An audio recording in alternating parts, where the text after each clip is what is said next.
Welcome to today's scripture reading with the Ayaba G. Yashar-Jasher Chapter 14.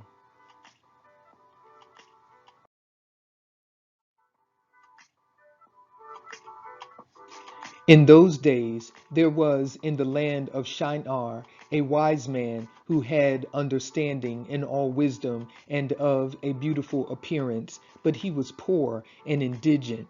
His name was Rikayon, and he was hard set to support himself.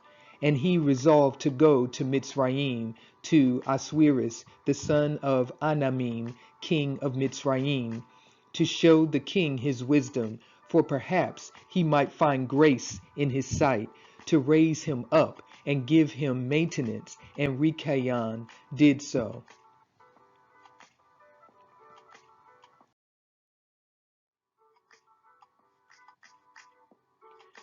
And when Rikayon came to Mitzrayim, he asked the inhabitants of Mitzrayim concerning the king, and the inhabitants of Mitzrayim told him the custom of the king of Mitzrayim, that he went from his royal palace and was seen abroad only one day in the year, and after that the king would return to his palace to remain there. And on the day when the king went forth, he passed judgment in the land, and everyone having a suit came before the king that day to obtain his request.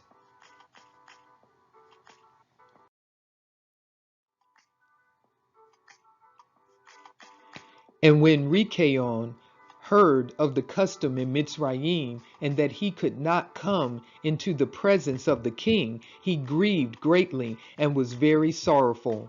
And in the evening Rikayon went out and found a house in ruins, formerly a bakehouse in Mitzrayim, and he abode there all night in bitterness of soul and pinched with hunger, and sleep was removed from his eyes.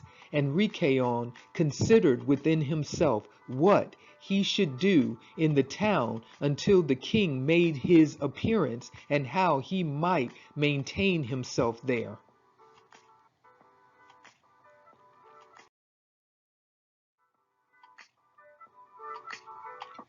And he rose in the morning and walked about, and met in his way those who sold vegetables and various sorts of seed with which they supplied the inhabitants.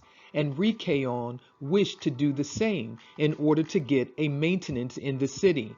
But he was unacquainted with the custom of the people, and he was like a blind man among them. And he went and obtained vegetables to sell them for his support. And the rabble assembled about him and ridiculed him, and took his vegetables from him and left him nothing.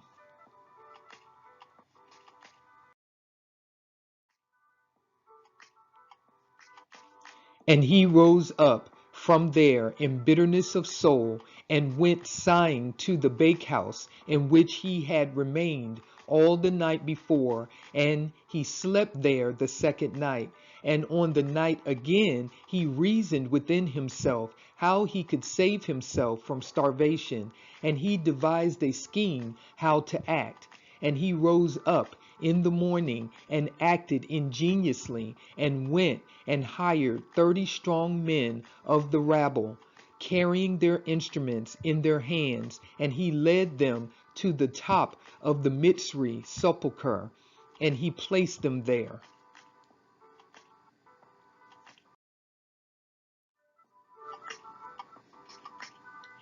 And he commanded them, saying, Thus says the king, strengthen yourselves, and be valiant men, and let no man be buried here until 200 pieces of silver be given, and then he may be buried.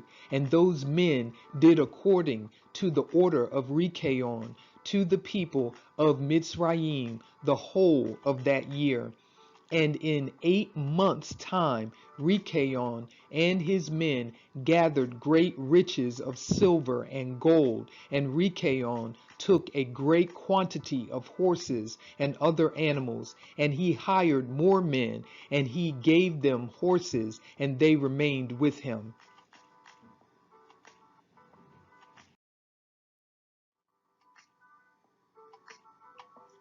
And when the year came round, at the time the king went forth into the town, all the inhabitants of Mitzrayim assembled together to speak to him concerning the work of Rikayon and his men. And the king went forth on the appointed day, and all the Mitzrayim came before him and cried unto him, saying, May the king live forever. What is this thing you do in the town to your servants, not to suffer a dead body to be buried until so much silver and gold be given? Was there ever the like unto this done in the whole earth from the days of former kings? Yea, even from the days of Adam unto this day, that the dead should not be buried only for a set price?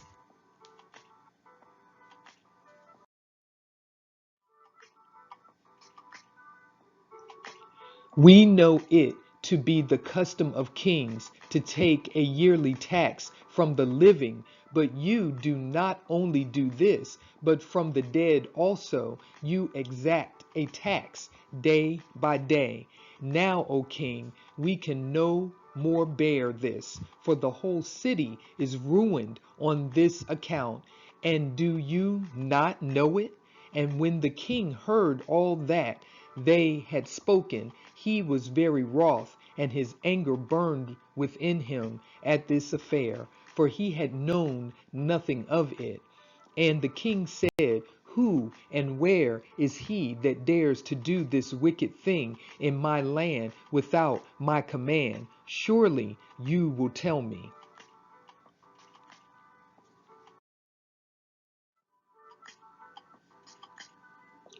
And they told him all the works of Rikayon and his men, and the king's anger was aroused, and he ordered Rikayon and his men to be brought before him. And Rikayon took about 1,000 children, sons and daughters, and clothed them in silk and embroidery, and he set them upon horses, and sent them to the king by means of his men.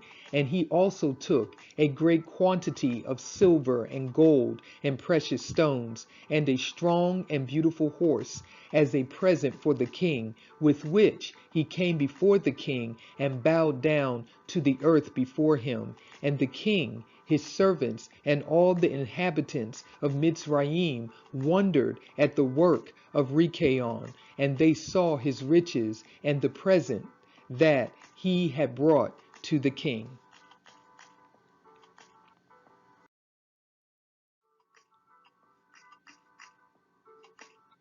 And it greatly pleased the king, and he wondered at it.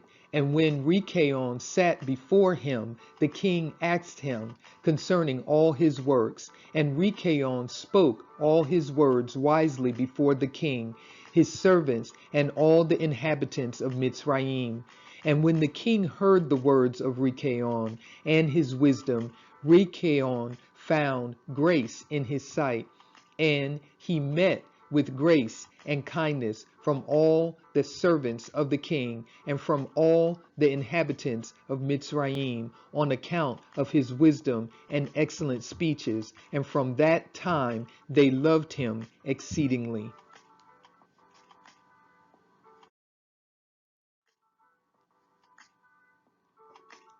And the king answered and said to Rikayon, Your name shall no more be called Rikayon, but Pharaoh shall be your name, since you did exact a tax from the dead. And he called his name Pharaoh.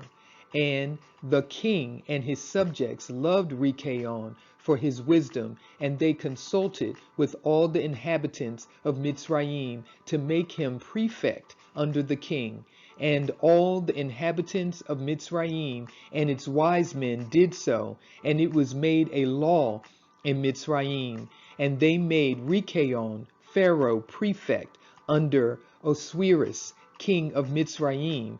Rikaon, Pharaoh, governed over Mitzrayim daily, administering justice to the whole city. But Osiris, the king, would judge the people of the land one day in the year when he went out to make his appearance.